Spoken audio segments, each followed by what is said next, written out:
জায়গাটা দেখতে মনে হচ্ছে না এটা দেশের বাহিরে বিদেশে কোথাও, অ্যাকচুয়ালি কিন্তু তা না।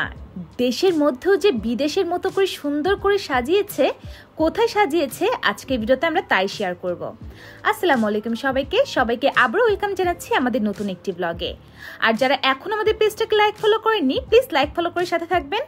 আর আপনারা গেস করতে থাকুন জায়গাটা কোথায় হতে পারে। আমি বলে দিই, জায়গাটা হচ্ছে ক্যান্টনমেন্ট। আর ক্যান্টনমেন্ট কিন্তু আমার অনেক পছন্দ। ক্যান্টনমেন্টের রাস্তাঘাট পরিষ্কার পরিচ্ছন্ন, নিয়ম শৃঙ্খলা দেখে সবারই ভালো লাগবে। আর আর্মিরা কিন্তু দেখেন কত সুন্দর করে এই জায়গাগুলোকে পরিচর্যা এবং কি পর্যবেক্ষণ করছে। সো আমরা চাইলে কিন্তু আমরা আমাদের দেশকে সুন্দর করে পরিবর্তন করতে পারি, সম্পূর্ণ এটা আমাদের উপরে কিন্তু নির্ভর করে। সো সবাই মিলে আমরা চেষ্টা করব আমাদের দেশকে সুন্দর করার জন্য। সো আমরা চলে এসেছি আমাদের ফেভারিট প্লেস নির্ঝরে। এটা ক্যান্টনমেন্টের মধ্যে অবস্থিত।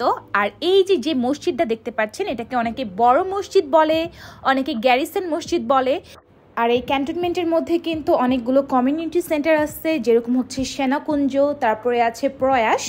সো এই মসজিদের সামনে কিন্তু অনেক ওয়েডিং ফটো সেশনও হয়। সো ফটো সেশনের জন্য এই জায়গাটা একদম পারফেক্ট।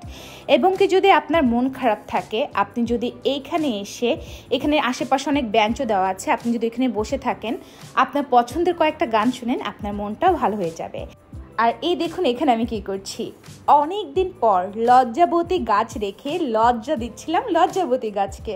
আপনারা কারা কারা এরকম করেন, লজ্জাবতী গাছ দেখে এরকম ছুঁয়ে দিয়ে এদেরকে হচ্ছে লজ্জা দিতে, কমেন্ট করে জানাবেন। আর এই যে আমার ওয়ান অ্যান্ড অনলি বেস্টি, ওর নাম সোনিয়া, আমার ক্রাইম পার্টনার, আমার স্যাড পার্টনার, আমার হ্যাপিনেস পার্টনার, বলতে পারেন আমার সব কিছু।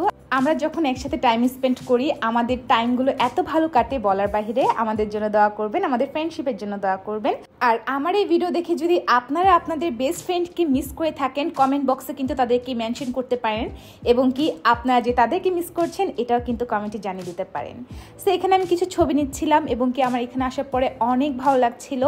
আমরা এখানে অনেক এনজয় করেছি আর কিছু ভিডিও ক্লিপও করেছি। দেখতেই পাচ্ছেন কত সুন্দর এই জায়গাগুলো।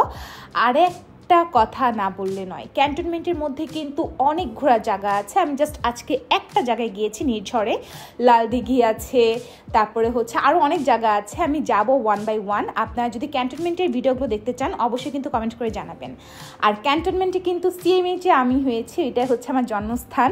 আপনাদের সাথে এটাও শেয়ার করলাম আজকে। সো ক্যান্টনমেন্ট হচ্ছে আমার একটা, বলতে পারেন আবেগের জায়গা, আমার একটা পছন্দের জায়গা, আমার একটা অন্যরকম ভালো লাগার জায়গা। আর একটা কথা, সেটা হচ্ছে ক্যান্টনমেন্টের মধ্যে কিন্তু সবাই ঢুকতে পারে না, শুধুমাত্র যারা আর্মি পার্সন তারাই হচ্ছে ক্যান্টনমেন্টের ভিতরে ঢুকতে পারে। আর এই যে এখানে আমি, আম্মু, আনন্দ এবং কি সোনিয়া খাওয়া দাওয়া করছিলাম, কাচ্চি খাচ্ছিলাম, কারণ আজকে তারা আবদার করেছে তারা কাচ্চি খাবে। সো যেই কথা সেই কাজ, চলে আসলাম কাচ্চি খেতে। সো এখানে কাচ্চি খাওয়া দাওয়া করে আমরা আবারও নির্ঝরের ভিতরে, এখানে সুন্দর একটা ব্রিজ আছে, আমরা এই ব্রিজের উপর দিয়ে হাঁটাচলা করছিলাম। আর এখানে কিন্তু সন্ধ্যার সময় সবাই হাঁটাচলা করে, খুবই মনোরম পরিবেশ, এখানে গেলে আপনার মনটা ভালো হয়ে যাবে। আর এই যে দেখুন এখানে কিন্তু ওয়েডিং এর ফটো সেশন চলছে। আমি আপনাদেরকে বলেছিলাম এখানে অনেক ওয়েডিং এর ফটো সেশন হয়। সো আজকের ব্লগটা মূলত এই পর্যন্ত ছিল। কেমন লাগলো অবশ্যই কমেন্ট করে জানাবেন। আর যারা এখন আমাদের পেজটাকে লাইক ফলো করেননি, প্লিজ লাইক ফলো করে সাথে থাকবেন। সবাই ভালো থাকুন, সুস্থ থাকুন, আর আমাদের মনে রাখুন। আসসালামু আলাইকুম সবাইকে।